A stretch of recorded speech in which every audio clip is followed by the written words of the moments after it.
là dấu chia bay vút trăm miền, ta như là sương khuya tan vào đêm quên, tan vào đêm quên. Okay, are you still drooling for the story? Yes, Master. I keep you waiting. Okay, it comes now. The story is, of course, in Vietnamese, and I have to translate. The title says something like, whatever you do is all for yourself. It's always for yourself. Meaning, you're not working for anyone else, even if you say you work for the world or whatever. I have always told you that. Yes, huh? Master. Because you gain merit or you gain bad karma out of whatever you do. Yes. So whatever you do is all for yourself, bad or good. So better do good. Yes. Master. This story is one of the stories in that book that's published in Amsterdam, Holland, Netherlands in the 19th century. A long time ago, there was a very, very poor old woman. She stayed in a grass hut, a thatched hut, very shabby, and it was almost like it could collapse any time. Yeah, very poor and didn't repair it that often. And her thatched hut was in the suburb of a city, and it was near a forest. Every day she went out to beg from door to door, but just a little bit, enough to survive in a very meager fashion daily. But even then, every time, though she was very poor and lived in such a very meager existence, every time she received some donation money from anybody, instead of saying thank you like every other beggar, she always say one sentence all the time. She say, whatever you do is only for you, only for yourself. Whenever people heard her say such things, they were kind of perplexed, but nobody understood what she meant. One time, she went to the palace, and then the queen gave her a good gift, a very decent gift. And this lady, the woman, she took the gift in her hand, and at the same time, she said, whatever you do is only for yourself. Yes. And then the queen, hearing that, she feels so very weird. But the queen thought to herself, oh, this is probably just a poor, uneducated woman. She just learned something and then just say it like that. That's all. Yes. And then sometime later, this old poor beggar woman came back to the palace again. And this time, the queen gifted her with an even more generous gift, present, and donation. This time, the old beggar woman repeated the same sentence. And then, after the queen heard it again, this time she was very, very angry. The queen became angry. She told all of her servants like this, you, all of you, you heard this old woman talking in such a impolite, rude way. And then even she dares to ridicule the people who help her like that. And in the heat of her anger, the queen called her baker, the chief of the bakers, to come to her. And she told him that he had to bake a cake that looks very beautiful and is very, very delicious. But inside the pastry, he has to mix, saturate it with poison. So the chief of the bakery in the palace made it because he obeyed the order of the queen. He did not know. Yes, Master. And then he really did that. No one else knew. Only the queen and him. The next time, the old woman came to the palace begging again.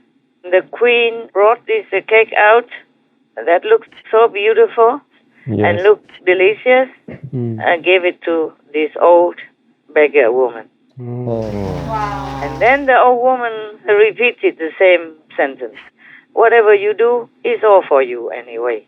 Right. So she took the cake and then happily went away from the palace. She went back to her little hut, but she did not eat immediately that cake because she thought it was too beautiful. She wanted to save it for a few days so that she could enjoy the look of it.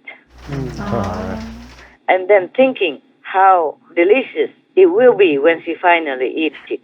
Right. So she thought even just to look at it is already such a blessing, such a satisfaction, Yes. such a luck, such a happiness, Yes. because she never had such a thing before in all her life. Right. And the queen already specially ordered to make it exceptionally beautiful and look delicious. She wanted to make sure that the old beggar would not be able to resist. Yes, Master. But the old woman, because she never had such a thing, so she feels it's such a pity to eat it immediately, so she keeps it in a corner and keeps looking at it whenever she could. Right. Yes, Master. So in that week, a few days within that week, the crown prince, the first son of the queen, went hunting with some of his servants. All day long, the prince went all over inside the thickets and the forest, focusing on his hunting and feel very, very enjoyable about the game. So he did not eat or drink anything because he was too concentrated on his hobby, hunting, hunting and running after animals, people, and all that. Because that's his the biggest hobby. He loved hunting. So on the way back to the palace, he feels now suddenly very, very, very exhausted. And then he was thinking, oh, why don't I just stop here and take a rest under the roof of this woman's hut? Yes. Because she lives next to the forest where he was hunting, you see, remember? Yes. Yeah. So he went to her door, her hut. Oh, when the old little woman, poor woman beggar, saw the prince come, oh, she was trembling with joy, yeah? Yes. With excitement. And then she very, very respectfully said to the prince, oh, how much honor, how lucky I am that a prince, such a precious guest, even steps into my humble hut like this. Yes. I will have to offer you the best I have. Okay, you will know what it is. Normally, I don't have anything more than just old bread and water. But luckily now, I just remember I have a beautiful cake. It's beautiful and looks delicious. I will offer it to you. Your Highness, would you like to eat one piece of this cake? And it's even specially made by your mother. Your very, very exceptionally kind mother that made it and give it to me. Would you like to have a piece? And then she brought the cake out and then give one piece to the prince. After he swallowed that piece, he screamed out, oh, I'm poisoned. I'm poisoned. And he died. He fell to the floor and died immediately. Oh, the older beggar was so terrified. She was screaming, yelling at the same time as she was running to the queen in the palace to tell her the story. The bad, unfortunate event that just happened. Yeah. After hearing that, the queen also fell down, collapsed and fainted, unconscious. Of course, many of the best doctors were summoned to the palace. Summoned to the palace to save her. Right. After she regained her consciousness, Yes, Master. the queen said to the old beggar woman, now I understand what you have always been saying. Like whatever you do is only for you, yourself.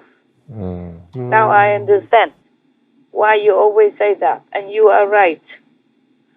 From that day on, the queen treated her very, very respectfully and make sure that she lived a very comfortable life with everything she needed for the rest of her life.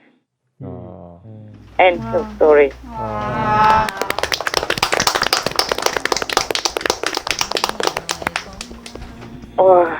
You see that, huh? Yes, Master.